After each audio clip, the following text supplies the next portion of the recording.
ने हनुमान जी को चुना क्योंकि ये विलय हो गए। क्या हो गए? विलय हो गए, ये डूब गए, उनमें ही डूब गए, राममय हो गए। हनुमान राममय हो गए, रोम रोम प्रतिभेद कर।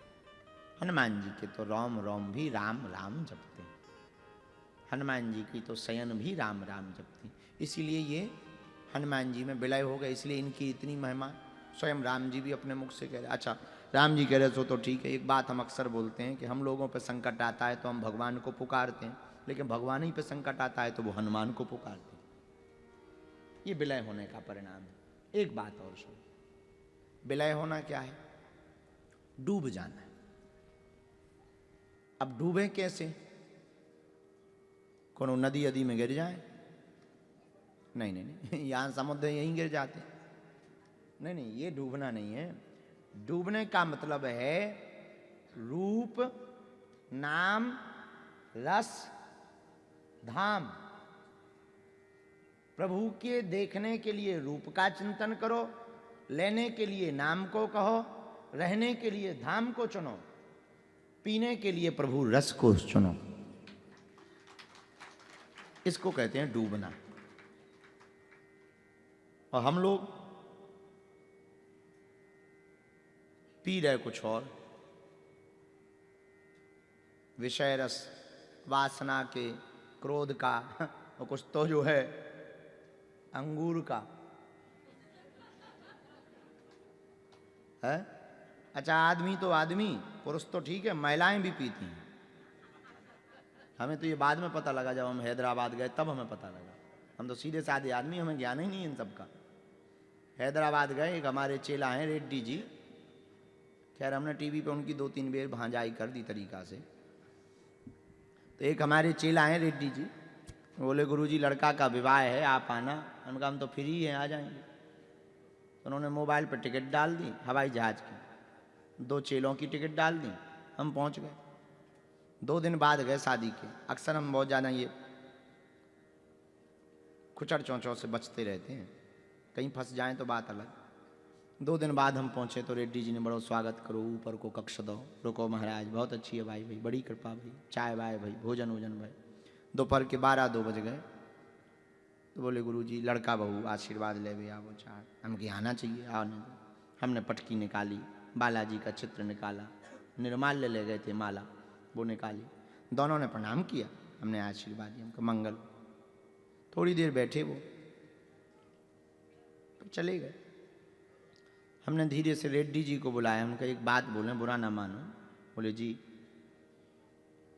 उनका ये जो तुम्हारी नई नई बहू आई है, इसकी हकीकत है तुम्हें पता?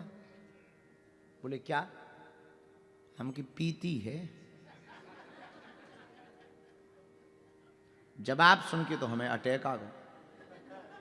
बोले इसी चक्कर में तो गुरुजी शादी भई है। हमें बड़ा बुरा लगा, क्या जमाना आ गया। फिर मन ही मन हम सोचने लगे, जब लड़का ही पियत, बहू ही पियत, तो कल के दिन बच्चे होंगे तो ये चुप थोड़ी करवाएंगे, 2 ढक्कन पिवा देगी।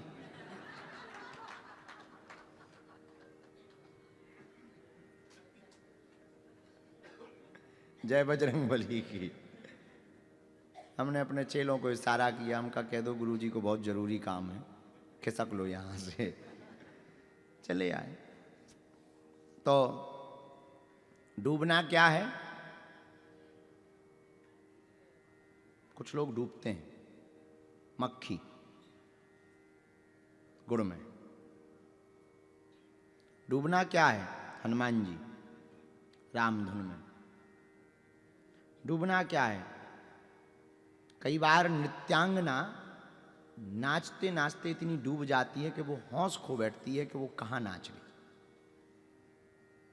डूबना क्या है?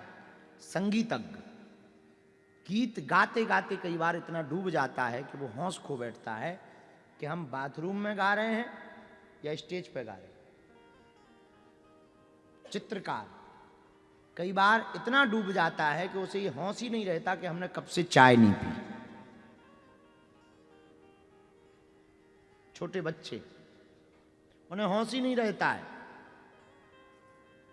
अच्छा, नाखून काटे तुमने अपने कभी? हमने तो काटे, तुम लोगों ने काटे? नैन कटर से नहीं, कभी ब्लेड से काटे? हमने तो काटे। पिताजी की ब्लेड आधी ले ली, एक ब्लेड जो है 40-50 बार काम आऊ। जब बिल्कुल कारी पड़ जाए, मनई कर दे, नाखून में लगाऊ लगाऊ, जब बाई मोथली हो जाए, तो नाखून काटत काटत एक अनुभव आपको हुआ हो ना हुआ हो, हमें तो भयो। जब नाखून कट जाए पूरे और ऐसे फटकारो, तब इस नजर जाए तो कई बार अंगूठा कट जाए, लेकिन जब कटो तो तब दर्द नहीं होगा, जब देखो तब दर्द होता है। कट पहले गया, दर्द बाद में जब नजर जाए। इसी को कहते हैं डूबना। तो जब होश आओ तब पता लगा, जब डूबे रह गए तो भैया उंगली ना कट जाए, ऊपर ना कट जाए, ज़्यादा गहरो ना कट जाए, जब तक डूबे रहे तब तक कुछ भी होश नहीं रहा। इसी को डूबना कहते हैं।